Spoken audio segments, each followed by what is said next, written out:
Welcome back to the another lecture of SS chapter number 20. We are going to continue. So now we learned everything about the natural vegetation. Now we are going to know why the forests are important for us. ये हमें पता ही है कि forest हमारे लिए क्यों important है। Forest से हमें वुड मिलता है, नेचुरल वाइल्ड एनिमल्स के लिए, प्लांटेशंस के लिए, बहुत सारे हर्ब्स मेडिसिन हमें फॉरेस्ट में से मिलते हैं। ये सारे ऑक्सीजन, मेन तो जो भी प्लांट्स हमें ऑक्सीजन देते हैं और जो कार्बन डाइऑक्साइड खींचते हैं, उसके लिए फॉरेस्ट और प्लांट्स बहुत ही इंपॉर्टेंट होते हैं। So let's study this concept. Why are forests important? Forest cover is immensely valuable for us. बहुत important है। क्यों? They are rich source of oxygen. सबसे पहले तो फॉरेस्ट और प्लांट्स हमें ऑक्सीजन देते हैं। Forests control flood, causes rainfalls, prevent soil erosions, maintain moisture in the soil. Forest से फ्लड्स कम होते हैं, रेनफॉल ज़्यादा होते हैं, सॉइल इरोजन, सॉइल जो हमारी खराब हो जाती है मॉइस्चर की बगैर। अगर मॉइस्चर नहीं मिलता है, हमारे सॉइल को मॉइस्चर चाहिए और मॉइस्चर सिर्फ फॉरेस्ट और वाटर से मिल सकता है। तो अगर फॉरेस्ट नहीं होगे तो वो पूरा पार्ट ड्राई हो जाएगा और सॉइल इरोज हो जाएगी, मतलब सॉइल खराब हो जाएगी। ये बच जाता है फॉरेस्ट से। And maintain moisture in the soil. Soil में जो भीनास, जो मॉइस्चर चाहिए हमें कोई भी प्लांट्स ग्रो करने के लिए, वो भी हमारे फॉरेस्ट से हमें मिल सकती है। Forest provide shelter to the wild animals. Forest तो वाइल्ड एनिमल्स का हाउस कहलाता है, होम कहलाता है, राइट। तो वाइल्ड एनिमल्स के लिए तो फॉरेस्ट बहुत इंपॉर्टेंट है। Forests are the sources of important herbs from medicine, cellulosis, firewood, wood and fodder.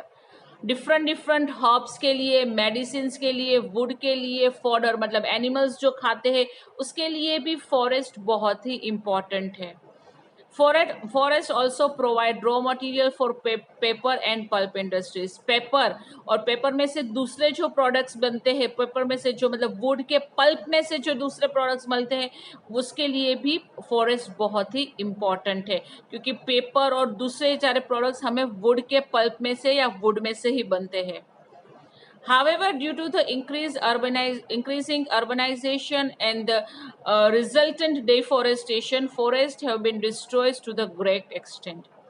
ये हमने पता ही है कि आजकल डिफॉरेस्टेशन बहुत ही ज़्यादा हो गया है।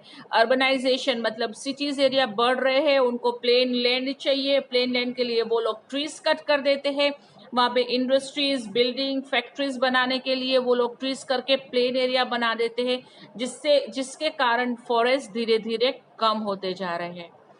As forest plays a major role for maintaining the ecological balance, it is necessary to check the restore the fast receding forest cover. Forest होता है ना, जो भी प्लांट्स होते हैं, फॉरेस्ट होता है ना, वो हमारे एनवायरनमेंट के लिए, हमारे सराउंडिंग के लिए, हमारे इकोलॉजिकली है, मतलब हमारे ह्यूमन बोन्स की ब्रीदिंग के लिए बहुत इंपॉर्टेंट होता है। तो अगर वही खत्म होने लगेगा, अगर वही तबाह हो जाएगा, तो हमारे ह्यूमन बींग्स सर्वाइव कैसे करेंगे? तो इसीलिए फॉरेस्ट को मेंटेन रखना बहुत ही इम्पॉर्टेंट है। Each one of us can make a difference by adopting afforestation using recycled paper and wood. हम क्या कर सकते हैं फॉरेस्ट को बचाने के लिए? सबसे पहले कोई रिसाइकल चीज यूज करो, पेपर को जितना रिसाइकल हो सके करो, वुड को रिसाइकल करो, जो भी चीजें रिसाइकल मतलब वापस से उसको नई बना के यूज करना। ओके, रीयूज करो, रिसाइकल करो, इससे फॉरेस्ट बच सकते हैं। एफोरेस्टेशन मतलब न्यू प्लांट्स। अगर एक ट्री कट कर रहे हो तो साथ में 10 न्यू प्लांट्स को पहले ग्रो करो, फिर एक ट्री को कट करो। अगर ट्री को कट करना जरूरी है तो पहले दूसरे प्लांट्स को ग्रो करो, उसको हम एफोरेस्टेशन कहते हैं। तो ये सारे चीजें अगर हम अपनाएंगे तो ही हम फॉरेस्ट को बचा सकेंगे। जैसे जैसे आजकल जो हम अगर हम अभी आप देखोगे ना, पहले के ज़माने में इतनी गर्मी नहीं थी। अभी जितनी गर्मी है, अभी तो क्या होता है कि 9 मंथ्स गर्मी है और 3 मंथ्स ही कोल्ड है, वो है ना। क्यों? क्योंकि फॉरेस्ट धीरे धीरे कट हो रहे हैं, प्लांट्स कट हो रहे हैं, हमारे सराउंडिंग में कार्बन डाइऑक्साइड की मात्रा बहुत ज़्यादा बढ़ रही है, ऑक्सीजन कम हो रहा है, इसीलिए ब्रीथिंग प्रॉब्लम होती है, हमारे हेल्थ इश्यूज होने लगते हैं। पहले के ज़माने में ये नहीं था, इसीलिए हमें फॉरेस्ट को बचाना है और फॉरेस्ट को हमें मेंटेन रखना है। समझ में आ रही है ये बात हमने बहुत टाइम पहले भी क्लास में ये बात बहुत ही हमने डिस्कस की है। ग्लोबल वार्मिंग, अभी जो ग्लोबल वार्मिंग हो रहा है, ऐसे कहते हैं ग्लेशियर स्नोज मेल्ट हो रहे हैं, क्यों? क्योंकि गर्मी बढ़ रही है, फॉरेस्ट खत्म हो रहे हैं, गर्मी बढ़ रही है और हम ग्लोबल वार्मिंग की तरफ ज्यादा बढ़ रहे हैं। तो इसीलिए हमें फॉरेस्ट को बचाना है, प्लांट्स को ग्रो करना है। नाउ वाइल्ड लाइफ, पता है हमारे इंडिया में कितने wild animals different different area में, डिफरेंट डिफरेंट रीजन्स में पाए जाते हैं। अच्छा ये बताओ, आपको पता है हमारे गुजरात में सबसे ज्यादा कौन सा वाइल्ड एनिमल है? Yes, lion. पूरे एशिया में हमारे गुजरात में, हमारे गिर फॉरेस्ट में जितने लायंस है उतने कहीं पर भी नहीं है। हमारा गिर फॉरेस्ट लायंस के लिए फेमस है। उसी तरह से डिफरेंट वाइल्ड एनिमल्स हमारे इंडिया के डिफरेंट रीजन्स में पाए जाते हैं। India is one of the richest country in the world in terms of biodiversity. Biodiversity मतलब different animals, different wild animals में हमारा India one of the richest है। हमारे इंडिया में बहुत सारे different animals के species, different birds के species पाए जाते हैं और different wild animals भी पाए जाते हैं।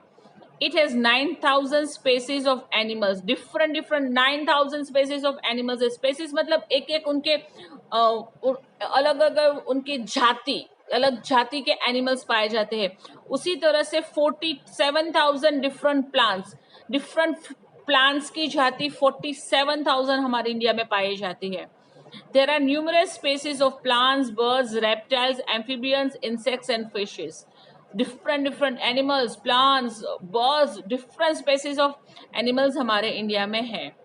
The hot, moist tropical rainforest of Kerala, Karnataka and Assam provides habitat for the elephants. Forest of Assam and West Bengal are the home of elephants. The elephants ज़्यादातर कहाँ पाए जाते हैं?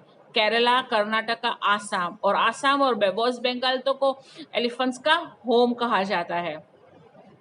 The swampy and the marshy lands of Assam and West Bengal are the habitat of the one-horned rhinoceros. One-horned rhinoceros देखा है? one-horned वो ज्यादा पर कहाँ पे है? आसाम एंड वेस्ट बंगाल के स्वेपी एंड मार्शी लैंड्स में। स्वेपी मतलब दलदल वाली, कीचड़ वाली जमीन, वो ज्यादातर आसाम एंड वेस्ट बंगाल में है। वहां पे वन हॉर्न राइनोसर्स मतलब जिसका ऊपर एक ही हॉर्न होता है, एक ही हॉर्न को क्या कहते हैं?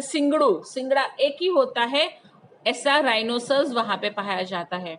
The Gir National Park in Gujarat is a natural habitat of the Asiatic lion. Asiatic lion, Asia में कहीं पर भी लायन है वो हमारे गिर, गुजरात के गिर फॉरेस्ट में, गिर नेशनल पार्क में पाए जाते हैं। The famous Royal Bengal tiger has its natural habitat in the Sundarbans. Ganga Brahmaputra जो डेल्टा रीजन है वहां पे सुंदरबंस में एशियाई टाइगर पाए जाते हैं, जिसको रॉयल बंगाल टाइगर कहा जाता है। The Himalaya regions are the home for the wild sheep, mountain goats, pandas and snow leopard. Snow leopard, mountain goats, wild sheep and pandas ज्यादातर हिमालय रीजन्स में पाए जाते हैं, है ना। यहाँ पे सबसे पहले मैं आपको एक पिक्चर दिखाती हूँ। देखो ये ब्लैक बॉक्स, एशियाटिक लायंस जो हमारे गिर फॉरेस्ट में पाए जाते हैं, kingfisher, gorilla, it's kind of a alligator, जिसको एलिगेटर कहते हैं, क्रोकोडाइल की स्पेसिस से आता है ये सारे वाइल्ड एनिमल्स हमारे इंडिया के वाइल्ड लाइफ सेंचुरीज में, फॉरेस्ट्स में पाए जाते हैं। Now the conservation of wild life, कैसे बचा सकते हैं हम वाइल्ड लाइफ को? अगर आपने देखा होगा ना तो आजकल तो एनिमल्स को हंट करने में, किलिंग करने का बहुत ज्यादा हो गया है, तो इसमें हम अपने एनिमल्स को कैसे बचा सकते हैं? The Indian Board of Wildlife has constituted in 1952 for the conservation of wildlife. हमारे इंडिया ने एक ऑर्गेनाइजेशन बनाई है जिसका नाम है Indian board of wild life. 1952 में ये बनी थी, जिसमें वाइल्ड लाइफ मतलब वाइल्ड एनिमल्स को बचाने का ये ऑर्गेनाइजेशन है। Protection of wildlife is to the utmost important as many animal species are now endangered and the number of species has become extinct due to the poaching and deforestation. आजकल poaching मतलब किल कर लेना, illegally किसी को किल करना, deforestation के हिसाब से बहुत सारे एनिमल के स्पेसीज है ना वो धीरे धीरे घट रहे हैं, मतलब गायब हो रहे हैं। कितने ऐसे एनिमल्स हैं जो हमारे मतलब धीरे धीरे हमारे इंडिया से हमारे हमारे अर्थ से गायब हो रहे हैं। क्यों? क्योंकि उसको हंट किया जाता है, पॉचिंग हो जाता, पॉचिंग करना मतलब इलीगली हंट किया जाता है, या फिर डिफॉरेस्टेशन की वजह से। फॉरेस्ट ही नहीं रहेगा तो वाइल्ड एनिमल्स जाएंगे कहाँ? तो यही सारी चीजों को प्रोटेक्ट करने के लिए ये सारी ऑर्गेनाइजेशंस बनाई जाती है। This is the reason why various measures have been taken by government of India to provide a safe haven of these animals. ये सारे animals को बचाने के लिए, उनके protections के लिए ही different organizations हमारे इंडिया की गवर्नमेंट ने बनाई है। These measures include creation of the national parks, zoological gardens, wildlife sanctuaries, along with the campaigns to raise public awareness. हमारे गवर्नमेंट्स ने नेशनल पार्क्स बनाए हैं जहाँ पे एनिमल्स, वाइल्ड एनिमल्स रहते हैं। जूलॉजिकल गार्डन मतलब जू बनाया हमारे वाइल्ड एनिमल्स के लिए, वाइल्ड लाइफ सेंचुरीज बनाई है। ये सारी चीजें हमारे गवर्नमेंट ने बनाई है और पब्लिक में भी अवेयरनेस डाला है कि हमारे लिए वाइल्ड एनिमल्स कितने इम्पोर्टेंस है, तो उनकी प्रोटेक्शन हमारी जिम्मेदारी है। Wildlife Protection Act of 1972 has been a positive step toward protection of fauna and flora in India. 1972 में जो वाइल्ड लाइफ प्रोटेक्शन एक्ट हुआ था जिसकी वजह से फ्लोरा एंड फोना में बहुत चेंजेस आए थे।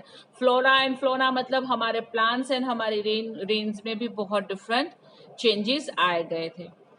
Many projects such as the Project Tigers have been undertaken by the government to stop the poaching of these animals and increase their number. बीच में आया था कि टाइगर्स बहुत हंट होता थे, टाइगर्स बहुत ज्यादा किल हो जाते थे, तो उसकी प्रोटेक्ट के लिए भी ऐसे प्रोजेक्ट्स बनाए गए थे जिससे एनिमल्स को वो लोग प्रोटेक्ट कर सके। तो this was the conservation of wild animals. यहाँ पे हम ये हमारा चैप्टर कंप्लीट करते हैं। आई होप थोड़ा लॉन्ग है, दोनों वीडियोस थोड़ा लॉन्ग है, शांति से आराम से देखना।